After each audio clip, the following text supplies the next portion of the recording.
One of the things that I've seen in your car and kind of your nickname, the preacher, the preacher Dave Harmon. You're involved with Racers for Christ. Yes. Can you kind of elaborate on how you got that nickname, and did it kind of come from Racers for Christ? It didn't come from Racers for Christ. When I bought the car from Mel Decker, about the last 3 weeks, he wouldn't let me come over to the shop and take a look at it. It was at his shop at the time, and we were splitting the shop. He goes, "You can't come over and take a look at it." I'm like, "Okay." And then one day, he had a group of people there, and I came over and pulled the car out, and it had the preacher on it, Dave the Preacher Harmon from Racers for Christ, and that's how the car. How I got the nickname the Preacher. Oh, okay. So, and then everybody else started just calling me the Preacher in the pits, but I was asked to get involved with Racers for Christ and went through the process of doing that. And this last year was my 7th year doing it. So, are you an ordained pastor? Yes, I am. Yes, I am to them. So, yeah, and and it's being ordained. Does it mean you're somebody privileged or special? I never looked at it that way. It's more of I'm there for people. It's interesting because I'll be in the pits and talking to people, and somebody will say, "Well, can you say a prayer for me?" Yeah, what's going on? Oh, just say a prayer for me. Okay, that's fine. I can do that too. Or some people will talk to you, and it's not only in the pits, but it's in the stands as well. So it's a very special thing. It's a way for me to, and it's not for me to shove my faith down somebody's throat or anything like that, because I'm not that type of person. But it's for me is to share the experience of what my faith means to me and what it does for me. Yeah. Okay. So. Now I feel like always the question I like to ask, it's interesting. What is your day job?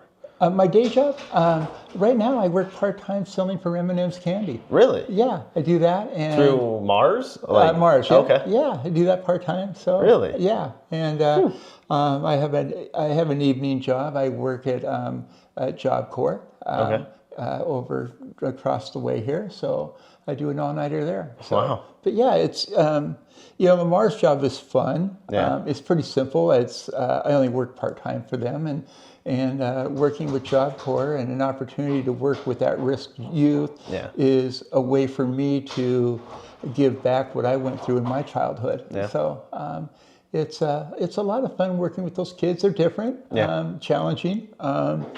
Not necessarily. They're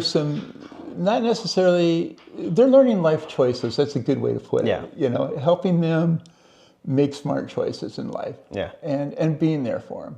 So I enjoy it. I kind of want to go back to your hydroplane racing. So I'm curious. Sure. Is there anything in hydroplane racing you feel like that does translate well to dirt racing, or any skills that you learned there that you've been able to apply? Yeah, you learn hydroplane racing. Of course, it's a rolling start, kind of like same as dirt track, but it's on a 1-minute gun.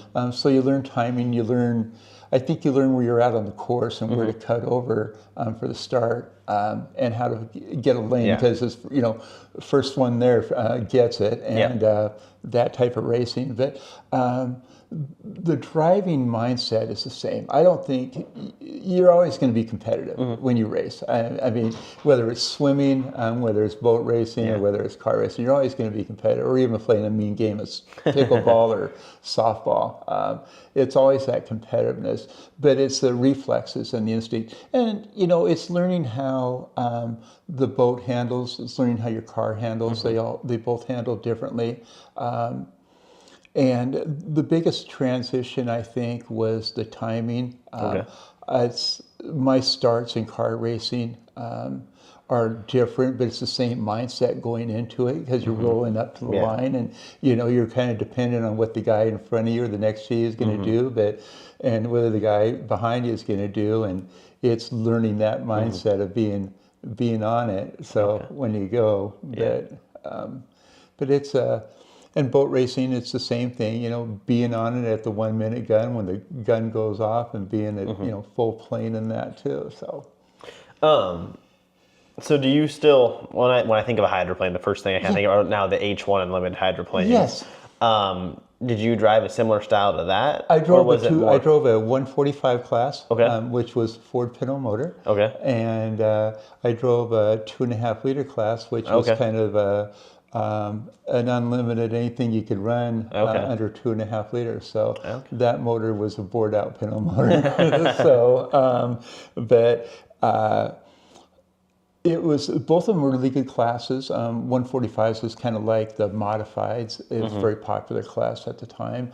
2.5 liter is more of a modified motor. You can do whatever you want to it. So, both fun classes. I did, where I was really good at was in the 2.5 liter class. But raced against some good guys like, former hydroplane racer, Mike Hansen, Jerry Hopp, still a good friend of mine.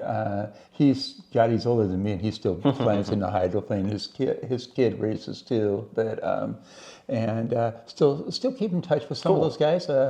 Steve Reynolds, good friend.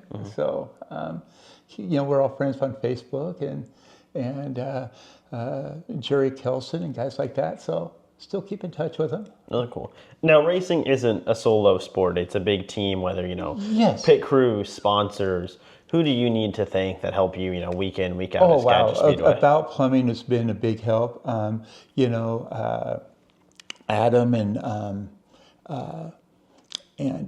Vance and Jared are my crew guys, have been really great. Mike Stelz has been in the background. Guys in the pits, Rick Smith, pick his brain. He's a ton of knowledge. He's been a big help. Listening to Jeff Westgard is a big help, and a host of others. It's too many names to name, but it's not only the people that help you, that come here and work on the car. It's the people you meet in the pits, and it's the friendships that you develop that is really cool about the sport. It is. And so there's a ton of people to thank.